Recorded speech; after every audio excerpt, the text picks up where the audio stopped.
Why is there so much mercury and all these other strange chemicals in those vaccines? It's because of the way that they're made.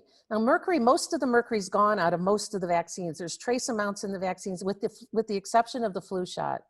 The multi-dose flu shot, you still get 25 micrograms of mercury because of this false bad science. It's not even accurate that they originally started using mercury in vaccines back in the 1930s. And they thought that that was supposed to be some sort of an astringent, some sort of a preservative, which it's not.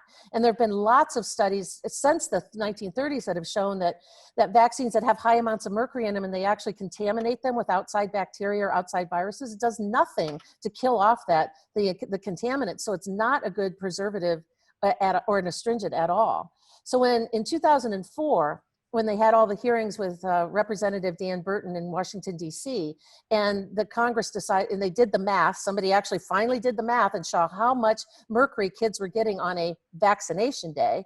And in some of those kids were getting anywhere between 80 and 180 micrograms of mercury injected. And we know that mercury is one of the most toxic elements on the entire planet. We know from Bobby Kennedy's work, all the things that he's done about removing mercury emissions from factories and from fish and rivers and all this other stuff, that somehow it seems to be that the only place that mercury seems to be safe and okay is when it's in a vaccine or it's in a filling in your mouth. And so when Congress finally said, you got to get rid of the mercury, you got to take that out, at least eliminate that element, they didn't issue a product recall. They didn't say, take all those vaccines that are out there that have all the mercury in them and throw them in the trash and start over. They let them go away by attrition. So over the course of another year or so, kids were still getting those high amounts of mercury. And as they started reformulating the vaccines and starting to take mercury out of them, they started loading up the vaccines with aluminum. And so then they went from having a toxic chemical to a toxic chemical, and they started putting more and more of the aluminum in there. And if a child today starts, at least in the American vaccination schedule, and I think the vaccines are similar around the world, the schedules are a little bit different in terms of when they're actually administered.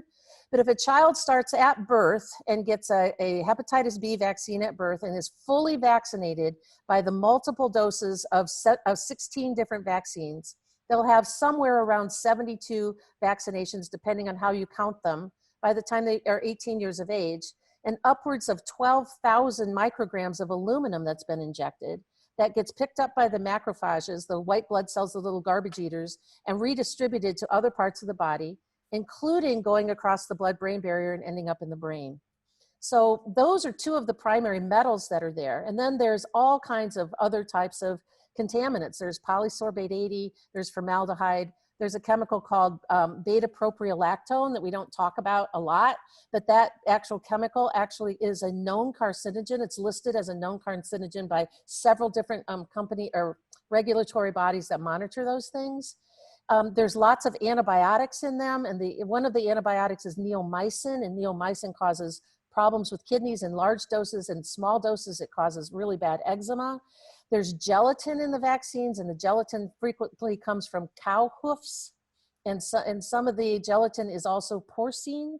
And we know it's been published in the medical literature that high amounts of gelatin when it's injected can cause all kinds of allergic reactions, including asthma and eczema and all kinds of inflammatory responses. Okay. Now, all of those things are kind of in there to kill off, supposedly to be a preservative, but they're just all in there. And I think there's something close to 200 chemicals in all of the vaccines. Not 200 chemicals in one vaccine, but you get doses of all of them. You get little doses of all of those chemicals.